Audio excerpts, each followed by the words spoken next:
안녕하세요. 여의도에서 미국 시장 읽어주는 남자 남궁재원 주임과 함께하는 여미남 오늘 9월 29일 목요일 순서입니다. 어제 우리 상류CBTV 구독자 분께서 좋은 마이크를 보내주셨어요. 네. 그래서 그 좋은 마이크를 가지고 내일부터는 좀 더 좋은 음질로 방송을 하도록 하겠습니다. 어제 감사하고요. 너무 감사합니다. 어제 미국 시장이 한 7일 만에 올랐나요? 네, 6일 동안 하락하고 이제 반등했습니다. 어제 국채 금리도 하락을 했고요. 달러 인덱스도 좀 하락을 하면서 좀 긍정적이었던 것 같습니다. 주요 지수들 보시면 다우가 1.88%, S&P 500 1.97%, 나스닥 2.05% 이렇게 상승을 했고요. 특히 중소형 러셀 2000이 어제 3.17% 이렇게 크게 상승했습니다. 그리고 또 업종별로도 같이 보시면 11개의 전업종 모두 강세를 보였고요. 특히 에너지가 4.4% 가장 크게 올랐고, 뭐 자유소비재나 헬스케어, 커뮤니케이션, 산업재, 소재 이렇게 한 2%대, 그리고 가장 높게 한 3%, 커뮤니케이션 3% 이렇게 올랐습니다. 어제 그 시장을 반전시킨 것은 아무래도 영국 BOE, 네, 영란은행의 영향 때문이 아닌가 싶은데요. 네, 이따가 최일훈 상무님께서 좀 더 자세히 말씀을 해주실 건데 간단하게만 말씀을 드리면 BOE가 그 금융시장 안정화를 위해서 긴급 국채 매입을 이렇게 발표했습니다. 그래서 필요한 만큼이라고 하는데 필요한 만큼이라고 하고 20년물 이상 장기 국채 매입을 한다라고 합니다. 그래서 상한 없이 10월 14일까지 국채 매입 약 한 750억 파운드 이런 규모가 되고 있습니다.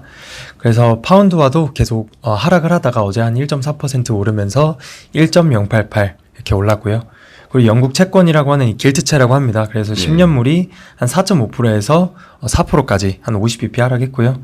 30년물이 5%대였는데 3.94% 이렇게 마감하면서 거의 106bp 이렇게 크게 하락을 했습니다. 그리고 양적 긴축 계획도 있었는데 원래 이 일정을 10월 말로 연기를 했고요. 현재 시장에서는 그래도 내년 중순쯤에 영국 기준금리 한 6% 이상을 전망을 하고 있는 상황입니다. 네. 아니 금리가 이렇게 큰 폭으로 이제 빠진 거는 오랜만에 보는 것 같고요. 그리고 장기 국채를 상한 없이 10월 14일까지 이렇게 매입하겠다. 요거는 2년 전에 코로나 상황 직후에 미국의 연준이 굉장히 공격적으로 양적 완화 조치를 취할 때 했던 그런 멘트들하고 굉장히 흡사한데 긴축을 하겠다라고 했다가 지금 갑자기 이제 완화로 급선 이렇게 뭐라고 그러죠? 급전환한 건 그런 모습인 거죠. 최상무님 나중에 이거 다뤄주실 겁니까? 예. 이게 지금 미리 말씀드리면은 애초에는 무제한 매입하겠다고 했었어요. 이게 이제 상한 없이라고 쓴 표현이고요. 근데 이제 몇 시간 후에 스탠스를 좀 바꿔서 14일까지 약 650억 파운드를 하겠다. 일단은 그렇게 하고 결정을 했습니다. 그랬었군요. 그러면 나중에 이제 채플리에서 요거는 좀 더 다뤄보기로 하고요. 어제 또 매크로 지표들 뭐 발표된 게 있나요? 네. 일단 어제 잠정주택 판매 이렇게 발표됐습니다. 전월 대비 2% 감소한 것으로 나왔고요. 컨센서스가 1.4% 감소했는데 이것보다 더 심하게 나왔습니다. 그래서 약 거의 한 11년 만에 뭐 최저 수준이다라는 얘기가 있고, 요건 아닙니다.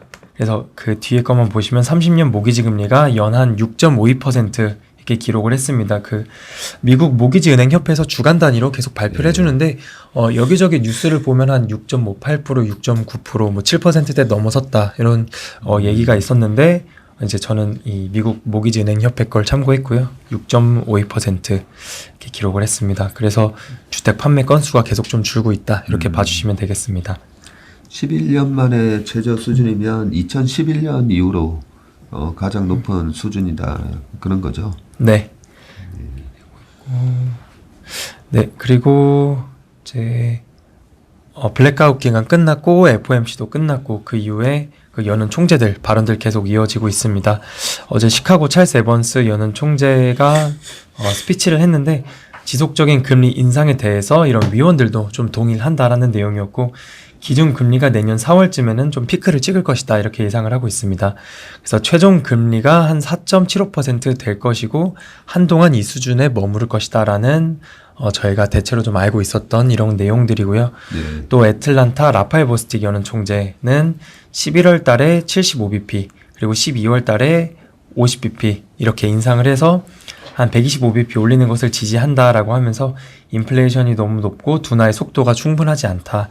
그리고 물가 2% 도달하기 전에 금리 인상은 좀 미리 멈춰야 과도한 긴축을 피할 수 있다라고 하면서 경기 둔화는 보고 있지만 침체는 아닐 것이다라는 이렇게 코멘트를 했습니다. 그래서 어제 CME 패드워치에서 그 금리 인상 확률을 좀 다시 한번 봤는데 11월 달에 75bp 한 52% 인상할 것으로 보고 있고요. 12월 달에도 50bp. 여기까지는 저희가 알고 있었던 내용들과 좀 동일합니다. 근데 내년 2월 달에 25bp 인상 확률이 거의 한 50%대였는데 33%까지 크게 내려왔고요. 그리고 동결 확률 그러니까 인상을 안 하겠다라는 동결 확률이 48%까지 다시 크게 올라왔습니다. 그래서 약간 시장에서 한 4.5%, 4.75% 이렇게 예상을 했었는데 어제 또 동결 확률이 한 48%까지 크게 다시 올라왔습니다. 예. 어제 뭐 영국의 그 채권 금리만 떨어진 게 아니라 미국 국채 금리도 이제 큰 폭으로 떨어졌어요. 네, 미국 국채 금리 어제 크게 또 하락을 했습니다. 10년물 같은 경우 거의 한 4%까지 올라섰다가 어제 21bp 하락을 하면서 3.73% 마감을 했고요. 국채 2년물도 15bp 하락을 하면서 4.13에 마감했습니다. 그리고 달러 인덱스도 114까지 올랐었다가 112.7 어제 한 1.2% 이렇게 하락을 했습니다. 반면에 매크로 쪽에서 또 유가나 천연가스는 다시 상승을 했는데 유가 같은 경우 배럴당 82달러에서 4.6% 이렇게 올라갔고요. 천연가스는 거의 한 3% 오르면서 7달러 선에서 마감을 했습니다. 네, 그리고 또 업종별로 이렇게 보시면 빅테크 쪽 먼저 보시면 애플이 어제 빅테크 중에서는 유일하게 좀 하락을 했습니다. 애플 한 1.3% 하락을 했고 마이크로소프트나 구글, 아마존 뭐 한 1%, 2%, 3%대 이렇게 상승을 하고 메타 한 5%, 넷플릭스 어제 9.3% 가장 크게 상승했습니다. 네. 어제 우리 시장에서도 아이폰 뭐 14 프로 그 출하량이 중국에서 뭐 줄었다고 그랬었나요? 일단 애플이 이제 아이폰 14 처음에 발표됐을 때는 중국에서 뭐 대기 기간이 5주, 6주 이랬고 아이폰 14 프로, 14 프로, 프로맥스 모델이 엄청 좋을 것이다라는 얘기가 많이 나왔었습니다. 그래서 증상 계획이 있었었는데 어제 또 아이폰 14 증상 계획을 철회했습니다. 그래서 협력사에 추가 생산 계획을 취소해달라고 통보를 했고요. 또 블룸버그에서도 같이 나왔습니다. 원래 당초에 하반기 아이폰 14 600만 대 증산 계획이 있었는데 취소하면서 아이폰 14 올해 생산 한 9천만 대라고 해서 작년과 동일한 수준으로 이렇게 나올 것 같습니다. 그래서 세계 최대 시장인 중국 경기 둔화가 가장 큰 영향이고 작년 아이폰 13 출시 후에 13일 판매량과 비교했을 때는 한 11% 줄었다라는 평가를 받고 있습니다. 그렇군요. 네. 이게 뭐 주가가 좀 약해서 또 이런 얘기들이 뭐 너무 부각되는 게 아닌가. 지난번에는 14하고 14 프로 이런 하이엔드급 제품이 더 많이 이제 주문이 들어오면서 ASP가 올라갈 거다. 네, 그렇습니다. 뭐 그런 얘기였었는데 지금은 또 약간 Q가 다시 줄어들 거다. 뭐 이런 거에 대한 불안감이 반영이 되는 그런 모습이네요. 반면에 그동안에 굉장히 약했던 넷플릭스 같은 주가는 어제 9% 이상 올랐어요. 네, 어제 일단 현재 연초 대비 주가는 거의 한 60% 이렇게 하락을 하고 있는 상황입니다. 어제 애틀란틱 에쿼티스의 해밀턴 애널리스트가 투자 의견으로 비중 확대, 이 오버웨이트로 상향 조정을 했고요. 목표가는 238달러 제시를 했습니다. 일단 올해 말 정도에 광고가 포함이 되어 있는 저가형 구독 서비스 그리고 이 광고 사업을 시작할 것이라고 합니다. 그래서 25년까지 광고 수입이 한 8빌리언 달러라고 하고 있고 전체 매출의 약 25%에서 20%까지 차지할 것으로 보고 있습니다. 이게 넷플릭스 같은 경우 현재 볼 때 중간중간 광고가 없는데 이런 부분들을 추가하면서 또 이런 광고 서비스라고 합니다. 그래서 어제 이런 부분에 한 9.3% 이렇게 상승했습니다. 최근에 기업의 주가가 아주 많이 빠진 기업들이 네. 이제 수익에 약간 치중을 막 신경을 쓰는 그런 모습들이 보이는 게 카카오 같은 경우에도 뭐 65% 가까이 빠지다 보니까 요즘은 이제 카카오를 보는데 자꾸만 광고가 뜨는 거예요. 네.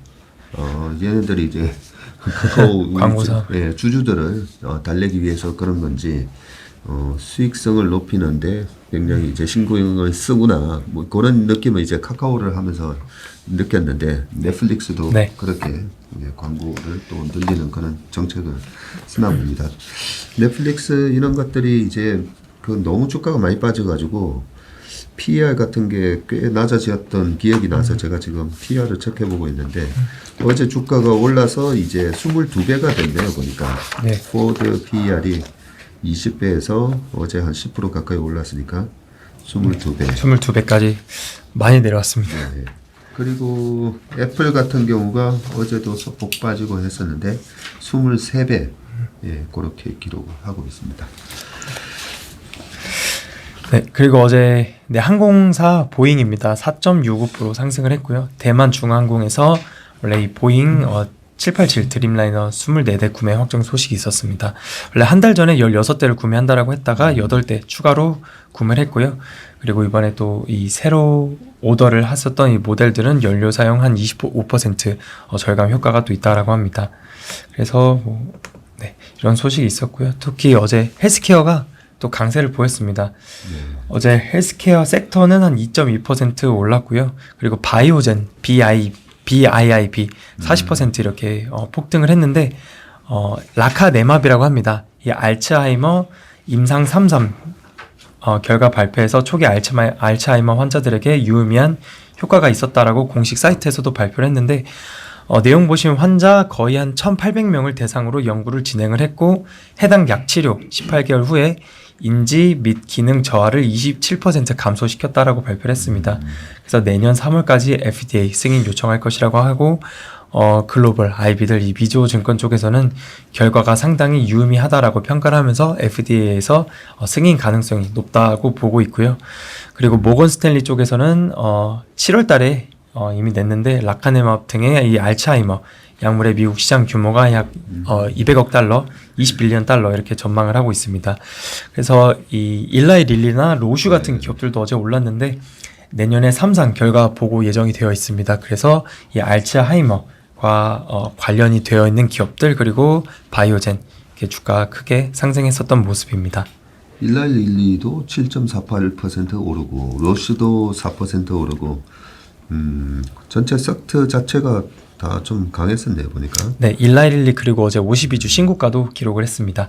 52주 신고가 나왔어요? 네, YTD로도 21% 상승을 하고 있는 상황이어서 그러네요. 최근에 또 헬스케어 섹터가 상당히 방어를 잘해주는 모습이었고 네, 최근에 좀 강한 모습입니다. 이 바이오젠이 삼성바이오랑 같이 삼성바이오 에피스 지분을 50대 50 갖고 있었던 그 회사 맞죠? 네, 아마 그런 건데 이 회사가 뭐 좋은 또 신약을 개발하면 또 위탁을 또 삼성바이오에다가 맡기지 않나 그런 기대를 살짝 해봅니다. 그게 뭐 정말 그럴지는 모르는 건데. 네. 그리고 리프트나 요런 쪽도 어제 주가가 반등이 들어왔어요. 네, 그렇습니다.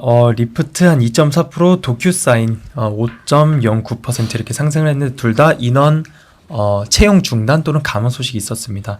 먼저 리프트 같은 경우는 올해 말까지 추가 채용을 중단한다라고 합니다. 전체 인력이 한 5,000명인데 현재 이 비용 문제가 가장 크거든요. 이래서 비용 급증 문제에 좀 대응할 것이라는 이슈가 있었고 일단 도큐사인은 이제 9월 초에 구글 임원 엘렌이 티게센을 차기 CEO로 영입하겠다라고 발표를 했고요.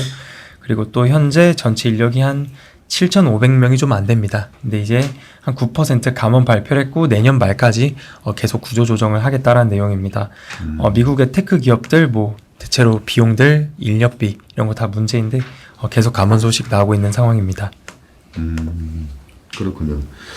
얼마 전에는 우버나 리프트나 그 드라이버들을 못 구해가지고 이 작년 코로나 상황이 계속 지속되는 가운데 드라이버가 없어서 이 Q 성장하는데 꽤 애로점이 있다라는 얘기를 들었다가 최근에 다시 이제 드라이버들이 많이 돌아오고 있다라는 네. 뉴스가 한두 달 전에 제가 봤던 뉴스인 것 같은데 이제는 아예 올해 말까지 추가 채용을 중단하겠다 뭐 이렇게 돼 있네요. 이게 드라이버를 채용하는 건지 아니면 리프트의 네. 관리 인력을 채용하는 건지는 예. 뭐 잘 모르겠지만 네. 아마 관리 인력 같기는 한데요.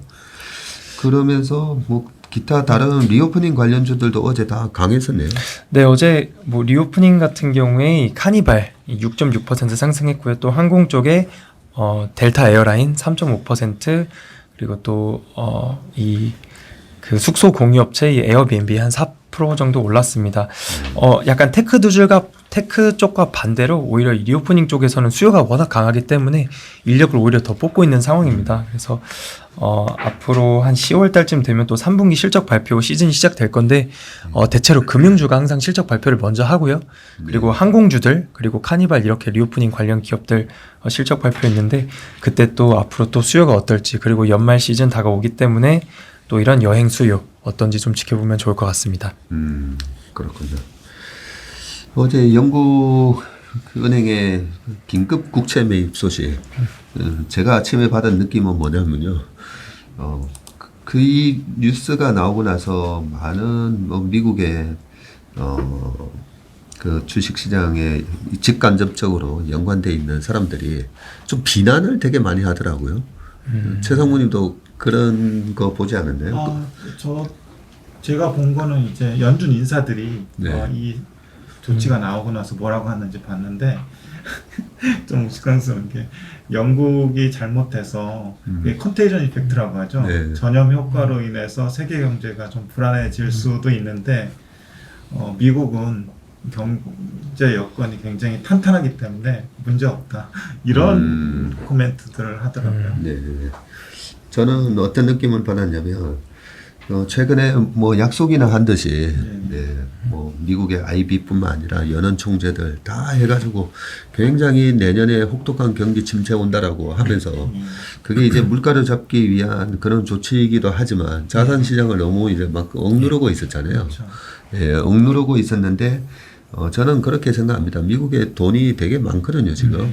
그렇다면 지금 채권 가격도 완전히 뭐 급락돼 있죠. 예, 박살나 있고 주식도 박살나 있는데 누가 이제 이 바닥에서 먼저 사느냐 그거 이제 짱 보고 있을 건데 영국은행이 갑자기 먼저 배신 때리고 예, 채권을 거의 채바닥에서 이제 사겠다라는 조치를 발표를 한 거죠. 그러니까 다른 이게 옛날에 이제 뭐 20-30년 전에는 작전이 되게 많았었어요. 30년 전 이럴 때는 주식 시장에도 작전이 많았는데 작전 세력 중에 이제 하나가 이탈을 하면서 먼저 이제 때리고 나오는 그런 모습하고 되게 유사한 느낌을 좀 받았었습니다. 아무튼 영국은행이 먼저 피벗을 한 거잖아요. 솔직히 우리가 페드의 피벗을 계속 바라고 있었는데 9월달 FMC 회의에서도 더 공격적으로 계속 금리를 내년 초까지 올릴 거야 이런 얘기에 주식시장이 실망하면서 큰 폭으로 빠졌었는데 오히려 영국 중앙은행이 먼저 이 피벗을 보이면서 그런 영향 때문에 저는 영국 국채만 빠진 게 아니라 미국 국채가 같이 빠졌다는 생각이거든요. 이 부분은 우리 또 최상무님하고 좀 더 자세히 얘기를 해보도록 하겠습니다. 오늘 여민함 순서는 여기까지 하겠습니다. 남궁재훈 주인님 수고 많으셨습니다. 네, 감사합니다.